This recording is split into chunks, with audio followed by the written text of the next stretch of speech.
Good afternoon. President has 3 events today that are open to the press pool, and there's a lot of action to cover. So I wanted to make sure you all have the most up-to-date information on the Omnibus. This bill is so important on many fronts, from school safety and troop funding to opioids and veterans care.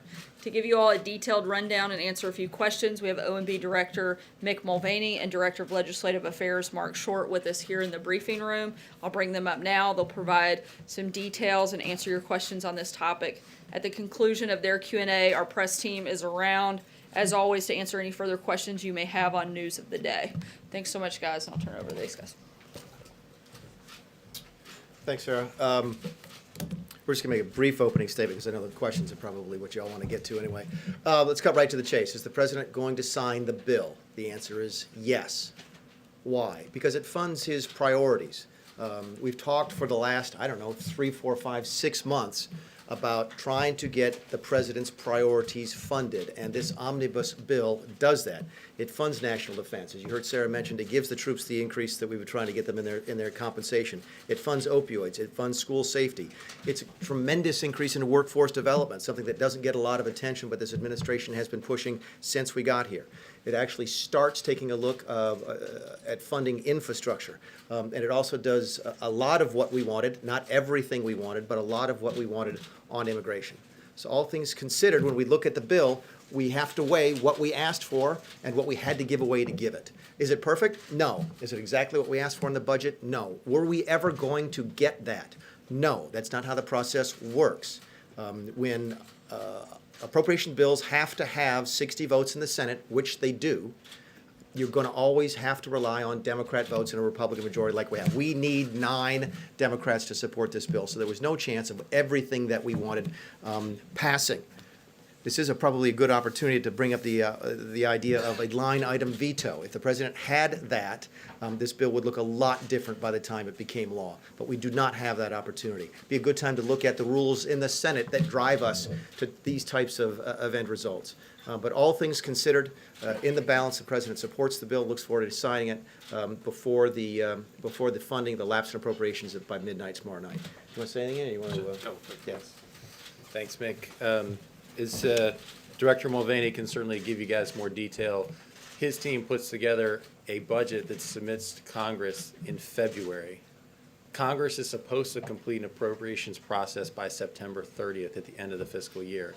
What we've endured since then is 6 continuing resolutions that Secretary Mattis has continued to tell us is debilitated in many cases what he needs to do. We have equipment that he is needing to repair that he would rather purchase new equipment. We have one of the greatest priorities here was to rebuild the military, and this bill will provide the largest year-over-year increase in defense spending since World War II. It'll be the largest increase for our men and women in uniform in salary in the last 10 years.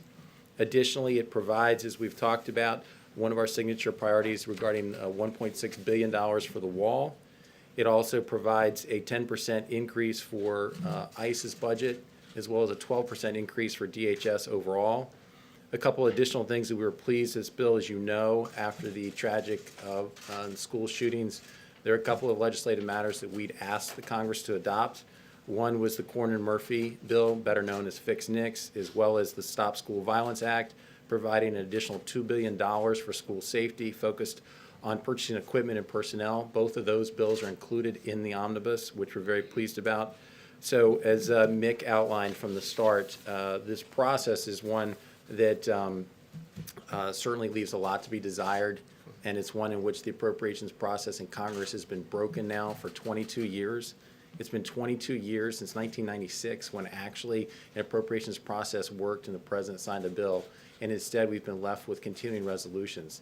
That leaves us with, unfortunately, somewhat of a Hobbesian choice of do you have a continuing resolution again, or do you actually begin to build the things that you laid out as priorities, including national security and border security. So we're pleased with that, and hence the president has agreed to support the bill. So I hear from both of you a lot of talk about spending increases, defense, ICE, infrastructure. $1.3 trillion to get us to October. A lot about what is in here in terms of the money going out, but none of the fiscal responsibility. What happened to the Republican Party? The Republican Party now controls all branches of government. What happened to you? I mean, Director Well, we- Mulvaney, I mean, your own colleagues at the Freedom Caucus called this bill an insult to the American taxpayer. It's I know a Mr. big... Acosta's not here today to ask that question. Do you really expect me to give you the same answer I gave Jim? We don't control all of the government. When you have to have 60 votes in the Senate, there's only 51 Republicans. We do not control the Senate under the current rules. Therefore, we have to give the Democrats something. This is the same discussion that you and I had back when we cut the caps deal a couple months ago that led us here. Remember, this is the second step of the caps deal. We raised the caps a couple months ago. Now we spend up to the caps today. And in order to get the defense spending primarily, but all the rest of our priorities funded, we had to give away a lot of stuff that we didn't want to give away and would not have given away if we were really in charge of the Senate. So no, this is how it works. This is what a bill looks like when you have 60 votes in the Senate, when the Democrats get a chance to take their pound of flesh in order to defend the nation. In the What do you back, say to your yes, sir. colleagues, your former colleagues in the Freedom Caucus? I mean, you wouldn't be voting for this Listen, in there's Congress, would you? going to be a bunch of folks who vote against this for a bunch of different reasons. There's going to be folks who vote against this because it spends too much money. There's going to be folks who vote against it because they weren't involved in the process and the leadership bypassed the committees. There's going to be folks who vote against it because it has something in it they don't like or it doesn't have something in it that they like. I've got a statement here from the Democrat Hispanic Caucus. I always like to call it the Democrat Hispanic Caucus because they don't let my Hispanic Republicans in the group. That's Carlos Curbelo and Mario Diaz-Balart. It says the CHC cannot support this spending bill as it would fund Trump's border wall and mass deportation force. Okay, so there's a bunch of reasons that a bunch of different groups are going to vote against this bill, and different folks do it for different reasons. Yes, sir. Thank you, Director. I wonder if you could talk about your priorities as it relates to funding Planned Parenthood. There are a lot of Americans who feel very strongly against the idea that the federal government is doing something that they believe either should be done privately or in concert with the states. And if I could follow, I want to ask you about your priority as it relates to the wall. When people see the other numbers, the wall doesn't seem like it's as high a priority as perhaps many Trump voters might have anticipated. Can you address that? Sure, I'm sure Mick can add on the second one. But on the first one, I think this administration is very proud of our Stand for Life. From the very start, this administration has stood for life. In beginning with the Mexico City policy, having the first vice president of the United States actually speak in person to the March for Life rally, the president addressed this year. I think that we've been very proud of that record.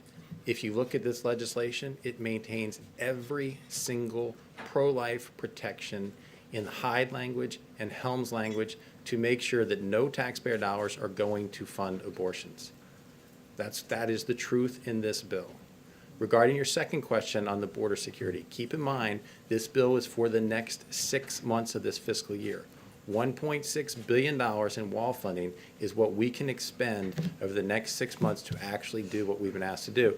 And as the director said, it actually ends up providing more miles in new construction than what we'd originally asked for. Let me go over the details on that if I can, because I don't think this has been accurately reported. I think the Washington Times has an article out this morning suggesting we change policy regarding asylum and a couple other things. Those are inaccurate, and the AP is reporting that we can't build any of the prototype wall. That's inaccurate. Here's the line-by-line breakdown on the $1.6 billion. Okay. We asked for 28 miles of levee wall in the Rio Grande Valley. We got 25 in this package. We asked for 32 miles of pedestrian wall in Rio Grande Valley. We only got 8 there. We asked for 14 miles in San Diego, okay, and we got all 14 miles. That includes building the new type of wall that the president actually visited last year, the steel bollard fence with the concrete across the top, all 14 miles funded in this bill.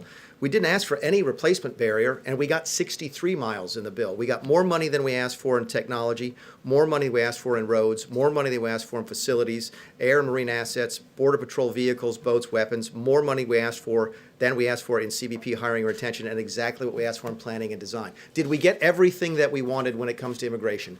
Absolutely not. Did we get a DACA fix? No.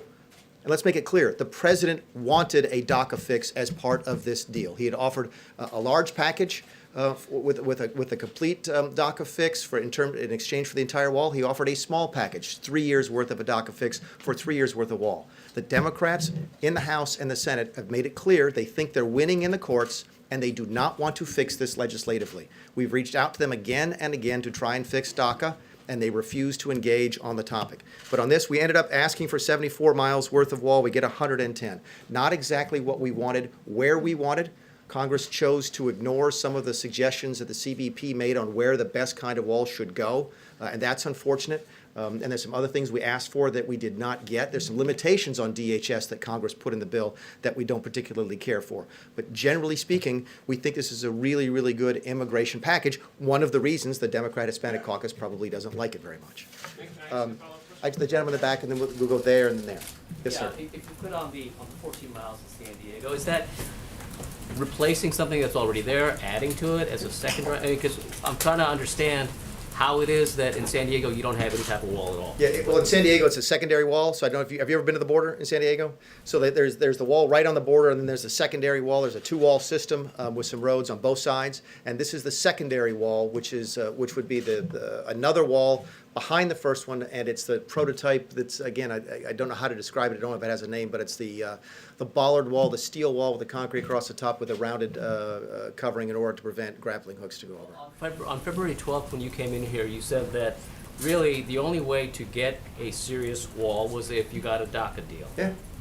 Is that still stand? Yeah, listen, we got 110 miles. We need 10 times that. I mean, we want the whole wall funded. You've heard the president say he wants $25 billion to finish the wall, and we would love to have that. I think what I said in February stands today, which is the Congress will not give us that without a DACA fix, an immigration reform. And we want that, but they refuse to do it. Just a little more clarity on that piece, because I think it's somewhat been underreported as far as the president's commitment here. What was well covered, obviously, was the battle on the DACA fix earlier this winter. As part of the Omnibus, the president put forward, said if we're not going to be able to do the things that we want for larger immigration reform on chain migration and diversity lottery, then what I would look to do is to protect those who are in this country working hard who have DACA permits. Will you partner with me in doing that and funding the wall? Democrats said no.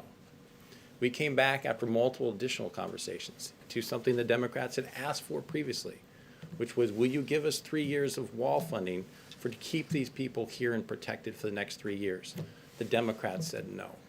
What is clear at this point is the Democrats do not want a solution to this. This is a political weapon that they appreciate. They want to use the permit holders as political pawns in their game. And the president has tried to fix this problem and to solve it and has offered multiple different proposals, yielding in many ways where we started. But it is absolutely clear that the Democrats do no longer want a legislative solution to DACA. But on that point, the Democrats said they never were interested in a short-term, 2.5-year, 3-year deal for DACA recipients. Is that fair or not fair? We would be more than willing to negotiate on the terms of it as well. The Democrats have shut down each and every one of those conversations throughout the omnibus because they appreciate this as a political weapon. They do not want a solution to this problem. Gentleman here. One of the other items that you wanted regarding protecting immigration was some kind of limitation on spending for sanctuary cities. The president had an event on it just this week. As we flew to California last week, the senior administration officials said it had to be part of the omnibus. Yeah. It's not. How are you ever going to get that?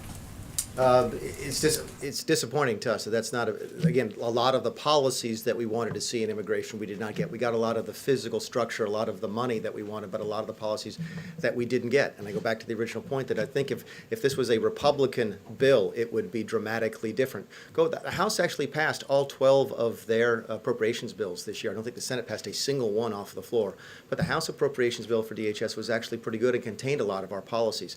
That's the difference when you have to deal with that rule in the Senate, where you have to buy Democrat votes by either giving them stuff that Republicans don't like or taking away things that we do like. So are you Can I conceding follow up on that policy will never change? No, we're not conceding that in the least. And keep in mind, the sanctuary cities, a bill passed the House that we supported and was voted on the Senate with 54 votes.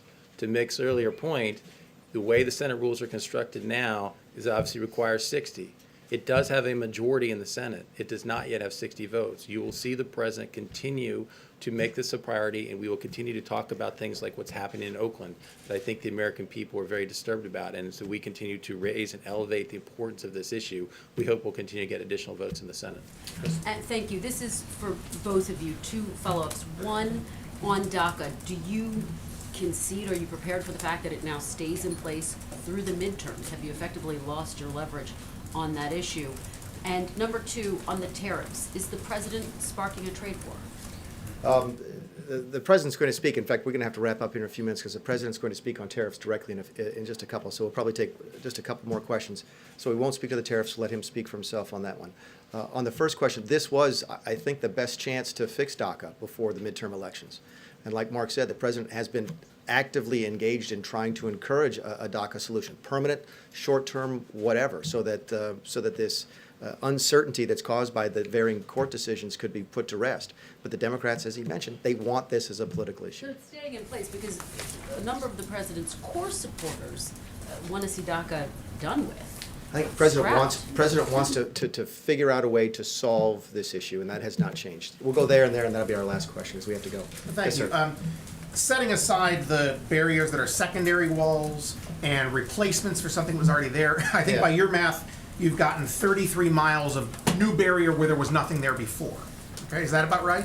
Again, I can't confirm the. Okay, but given the numbers you've given us. Yeah, I just had it's safe to say that of the 110 miles, not all of that is brand new, What you that was said was- previously didn't have wall. Right, what you Correct. said was 25 miles of levee wall and 8 miles of new pedestrian wall. So 33 miles of barrier where there wasn't anything there before. Yeah. The president has said before he doesn't want to build a 1,900-mile wall, maybe half of it. Right. If you assume about half of it, at this rate, 33 miles in 6 months, it'll take you more than 14 years to complete the project he promised would be done in his first term. How do you square that with what his base expects And him if to Congress do? would give us the money to do that, we would do it now. To your specific point about the number of miles, keep in mind that if there's and I don't know if you were here the last time we did I think about 6 months ago, I did a presser on the actual wall. If you have a broken down chain link fence that you and I could walk through with no effort, and we put up a 20-foot high bollard wall, technically that's not new barrier. Okay, but it is effectively a new barrier, so I don't think it's apples to apples when you say that there's only 33 miles of new material. But the bottom line is, if Congress will appropriate the money, we will build the wall today. What do you say to the president's supporters who say you guys didn't work hard enough to get that? I would ask you to also keep in mind that this funding is for the next 6 months. We're already halfway through this fiscal year. We will be beginning to submit, we've already submitted budgets for 2019, and Congress will be working on that immediately. So we certainly continue to ask for additional funding to continue the wall throughout this year. This is for 6 months because Congress has been unable to complete the appropriations process, which has left us in a position of having repeated continuing resolutions, which doesn't have the same funding for the wall. Two questions. One, first is for you, Director Mulvaney. To follow up on John's question, how would you have voted on this? I get that question a lot. I'm not the 5th District Congressman from South Carolina anymore. I'm the Then how director. would you have I'm the voted director of for the it Office before? of Management and Budget, and my job is to get the president's priorities funded, which this does. Position you can There's a- sympathize, you understand There's a bunch that. of people who are going to vote no on this today, from the Hispanic caucus to the Freedom Caucus. There's a bunch of different reasons that people will vote against it. The president wants it to pass and wants it to be signed. Second question, what conversations has the White House been having with Senator Rand Paul? Has the president spoken any assurances made? I've not spoken with Senator Paul regarding this bill. Has the president? I don't know for sure, Caitlin, but I would also ask on John's question and yours as well. If you want to know where the administration stands, look at the budget we submitted. The budget we submitted cuts $3 trillion over the next 10 years. But the president even had to be Caitlin, coaxed to that is support the this. president's That's why budget. We have Paul to Ryan was work, over here we yesterday. have to work in getting 60 votes in the United States Senate. So if you ask where the administration stands, look at the budget that we've submitted to show where we'd be making cuts. The president's taken very seriously his commitment to making sure that the $20 trillion in debt that's been added by the last several administrations is overturned. We've put forward fiscally responsible budgets. We need Congress to partner with us on that. Folks, so we have to go. The president's getting ready to speak on tariffs, so thank you all very much. Appreciate it.